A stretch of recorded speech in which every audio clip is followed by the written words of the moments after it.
Ayo kita mengenal hukum, ayo kita melek hukum. Karena melek hukum gak ada ruginya.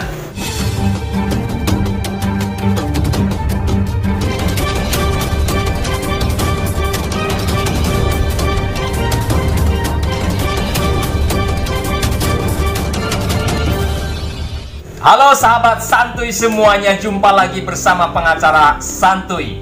Sebelum dilanjutkan, saya ingin mengucapkan Dirgahayu TNI yang ke-77. Bersatu, berjuang, kita pasti menang. Semoga TNI selalu berjaya di darat, laut, dan udara. Amin ya rabbal alamin. Baik sahabatku semuanya, pada kesempatan kali ini saya ingin berbagi tips bagaimana mencari mitra bisnis yang aman agar tidak terkena masalah hukum. Karena ini merupakan pengalaman asli yang saya sampaikan, yang saya bahas dari hasil persidangan-persidangan yang saya ikutin. Kemarin saya mengikuti persidangan di mana persidangan tersebut berkaitan dengan kasus tindak pidana penipuan dan penggelapan. Dan yang menjadi korbannya adalah pengusaha kelas kakap di suatu daerah. Jadi bukan pengusaha kecil-kecilan, bukan lagi pengusaha UMKM, tapi pengusaha yang sudah mapan, yang sudah besar, bahkan komisarisnya seorang mantan kepala daerah. Nah, kronologi singkatnya itu seperti ini. Si pengusaha kecil ini mengajak bermitra, ingin bermitra dengan pengusaha besar tadi, di mana si pengusaha kecil tadi menyampaikan bahwasannya dia memiliki tender di suatu provinsi.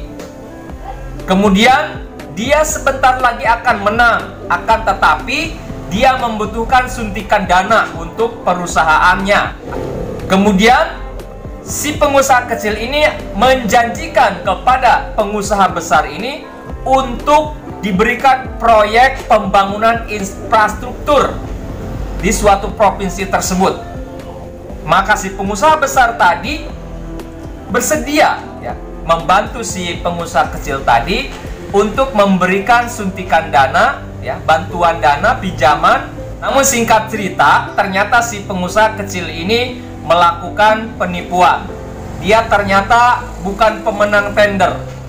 Kemudian juga ditemukan unsur-unsur penipuan yang lain. Kemudian uang yang telah diberikan tadi sebagai pinjaman tidak dikembalikan.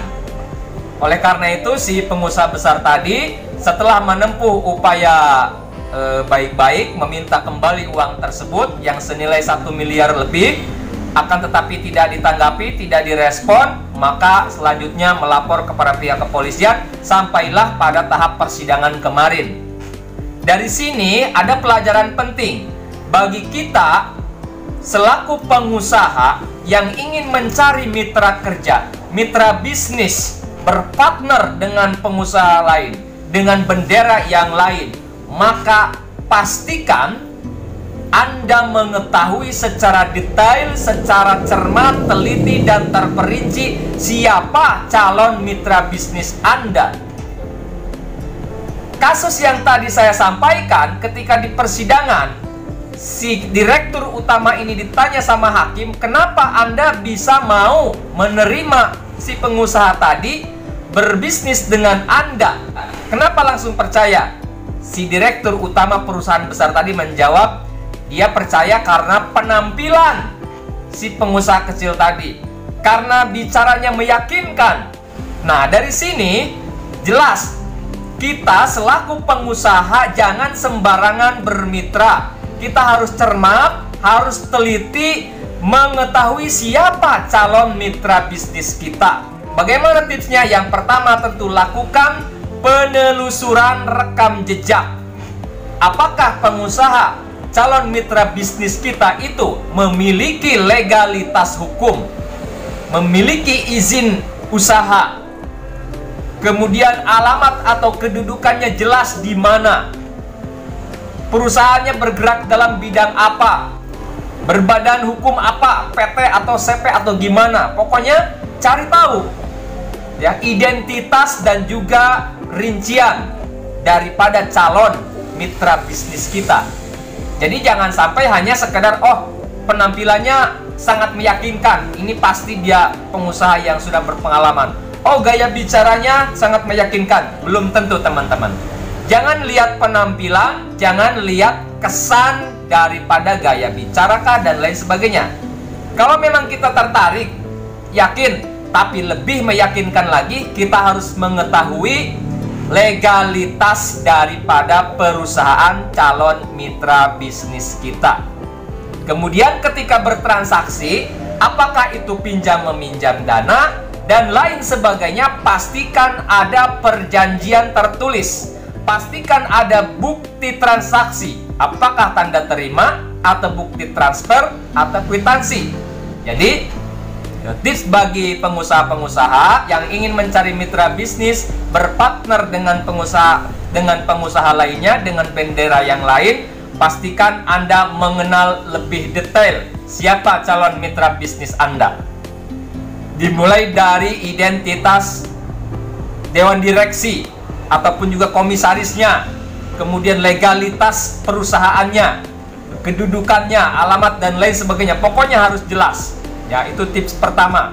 Yang kedua, kalau misalkan sampai ada kesepakatan perjanjian pinjam meminjam dan lain sebagainya, pastikan ada perjanjian secara tertulis, ada saksi-saksi, dan apabila melakukan transaksi keuangan, pastikan ada bukti transaksinya agar kita terhindar dari masalah tipu gelap di kemudian hari. Dan pahit-pahitnya, kalau di kemudian hari ternyata partner bisnis kita melakukan tindak pidana, baik penipuan, penggelapan, kita sudah memiliki bukti-bukti yang kuat, bukti-bukti yang cukup agar bisa menempuh upaya hukum secara pidana dan juga perdata dengan bukti-bukti akurat dan juga kuat. Mudah-mudahan bisa menambah wawasan bagi kita semua, khususnya teman-teman para pelaku usaha, baik kecil, menengah, maupun juga pengusaha yang sudah berskala besar. Apabila menurut teman-teman pemirsa semua video ini ada gunanya, ada manfaatnya, tolong bantu kami dengan cara subscribe ke channel Pengacara Santuy Official. Sampai jumpa di video-video selanjutnya. Assalamualaikum warahmatullahi wabarakatuh.